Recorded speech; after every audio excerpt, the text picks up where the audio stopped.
So the Lord raised up some elders and took the spirit that he had on Moses and gave it upon these 70 elders so that the 70 elders can help judge with Moses the people. But we're going to skip down, though. We're not going to look at that. Let's look at verse 18. The Lord is mad for these people lusting. Go ahead and read. Verse 18. And say thou unto the people, sanctify yourselves tomorrow, and ye shall eat the flesh. You shall eat flesh, for ye have wept in the ears of the Lord, saying, who shall give us flesh to eat? For it was well with us in Egypt. Therefore the Lord will give you flesh, and ye shall eat. And ye shall not eat 1 day, nor 2 days, nor 5 days, neither 10 days, nor 20 days. But even a whole month, until it comes out of your nostrils, and it be loathsome unto you, because that ye have despised the Lord which is among you, and have wept before him, saying, why came we forth out of Egypt? Because you did this, because of the lust of your flesh, and because of the murmurings and the things that you are saying. You ain't saying stuff against Moses, you saying stuff against the Lord. He said, well, okay, well, guess what? I'm going to give you what you desire. And now I want y'all to pay attention to this in this law. Because the law also kind of shows you the mind of the Most High. He going to give you exactly what you kicking against the pricks for. Oh, I'm going to give it to you. That's why sometimes, man, when you don't want to follow the program of the Most High. You don't want to do what the Lord has. But you want all this other stuff. Oh, yeah, sometimes the Lord allow you to get it. Then he going to punish you by it. You want a whole lot of money? I'm going to give it to you. I'm going to give you a lot of it. Then you be surprised you have everybody named mama trying to rob you and kill you to get that. But look what he did. He said, you ain't going to eat it 1 day or 2 days. He said, you going to eat it a whole month until it start coming out your nostrils. I'm going to make you loathe the very same thing that you loathe, that you wanted, just like you loathe the bread that I was feeding you. You hate what the Lord gave you? You tired of what the Lord give you? Well, he going to let you get what you want up until the point that you're going to be tired of getting what it is you wanted. That was verse 12. 20. Skip down to verse 31. 31? Yes. And there went forth the wind from the Lord, and brought quails from the sea, and let them fall by the camp, as it were a day's journey on the side, and as it was a day's journey on the other side, round about the camp, and as it were 2 cubits high upon the face of the earth. So Lord created a wind, blew all of these quails in from the sea. I mean, it was 3 feet high, and it was just like so much. It took you a whole day's journey just to where you can finally walk and don't see no more dead quails. And the same way the other side, you have to walk a whole day till you don't see. I mean, he gave you more quails than what you can imagine. Quails are clean birds we can eat, but watch this. Go ahead and read. Verse 32. And the people stood up all that day, and all that night, and all next day, and they gathered quails. He that gathereth least gathered 10 omers. And 10 omers is a lot. Go ahead.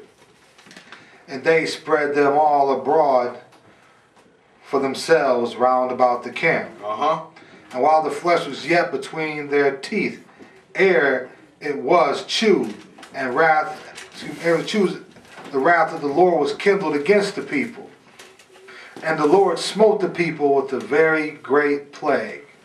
You want all of these quails? He gave you more quails than you can handle, and then on top of that, he gave you 6 quails. And he didn't sanctify the Lord at all. They didn't sanctify the Lord at all. Killed them with the quails. That lets you know, be careful what you lusting after. Because you lust after something to the point where you despise God and you move it according to your own will. Oh yeah, you despise God. I don't care how much you sin. I thank God for it. Yeah, you thank God for it, but where was your love and your charity towards your brothers and your sisters? Why did you come together? We have all things common. Why do you have to lust for something of your own? Lord gonna give it to you, but then the Lord gonna break you down with it. Let's go into 1 Corinthians, the 10th chapter. Paul said this stuff was written for our example. 1 Corinthians 10th chapter. This ain't something that Brother Nashawn is telling you, read this because we shouldn't lust. This stuff, man, was already prescribed to you so that you don't lust after it. 1 Corinthians 10, pick this up at verse 1 when you get there, 1 through 6. Moreover, brethren, I would not that ye should be ignorant how that all our fathers were under the cloud and all passed through the sea, and were all baptized under Moses in the cloud and in the sea, and did eat all the same spiritual meat, and did drink the same spiritual drink, for they drank of that spiritual rock that followed them, and that rock was Christ. So we know what time period this was, and we know, man, that Christ was with them, judging them. Go ahead and read. But with many of them God was not well pleased, for they were overthrown in the wilderness. And here's one example. Well, one example was what he did with the quail. And there's many other examples of being overthrown in the wilderness. But verse 6.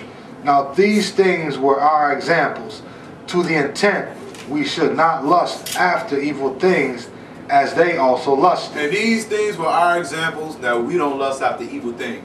Wasn't nothing evil about wanting to eat some quail. Right. But the thing about what they did was they're murmuring and complaining, and them not believing in God anymore because of their lust. Why were we brought out here? Why do we not go back into Egypt? After the Lord done brought you out of Egypt and destroyed Egypt for your sake. What you loved it after was evil. So therefore they was overthrown in the wilderness. That's our example. Don't lust. I don't care if it is something that's clean or something that you can rightfully deal with. Don't lust after something if it leads to wickedness.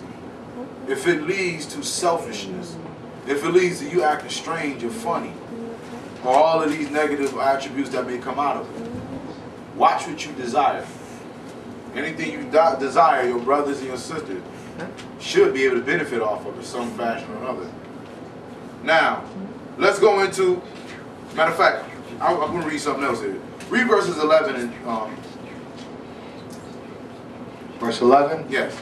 Now all these things happen unto them for examples, and they are written for our admonition, upon whom the ends of the world are come. Right. Wherefore let him that thinketh he standeth take heed lest he fall. That's why he's telling you, read this stuff. It's for your examples. If you thinking you standing, like we read earlier, if you think you puffed up like you somebody, he said you better take heed or you're going to fall. Go ahead and read. There hath no temptation taken you but such as is common to man. You have, none of us in this room, none of us on YouTube have been through any temptation that somebody else ain't been through.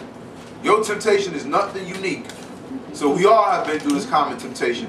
Go ahead and read. But God is faithful, who will not suffer you to be tempted above that ye are able. And none of us are in no temptation where it's impossible for us to get out of it. God is faithful. He gonna try you with what he know you can get out of it. You just have to wrestle with your own mind and your own carnal flesh, which is enmity against God and don't want to serve God. Go ahead. But will with the temptation also make a way to escape, that ye may be able to bear it. And if you pay attention to every temptation you are into, there's always a way for you to escape out of it. And since the Lord make it so hard for you to follow through with the temptation, that you really have to kick and fight to keep this temptation going. In other words, there ain't no temptation that's so oily and slick that as soon as it comes, it's hard for you to get out of it and you're going to fall. It don't work that way. I mean, I tell brothers all the time, man, you know, I work around a lot of sisters. You know, sisters be in your face and things of that sort, man. Lord always make a way for you to get out of it. I don't care how that temptation comes. Uh-oh, one of your lights go off, one of your people calling. Now either, hey, I can let that light go off and be entertained by this. Next thing you know, he fall out of bed, I get rolled up. I'll possibly get fired.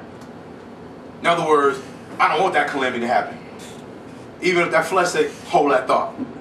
By the time you come back, that person gone, or you know, maybe they had to float to another floor or whatever.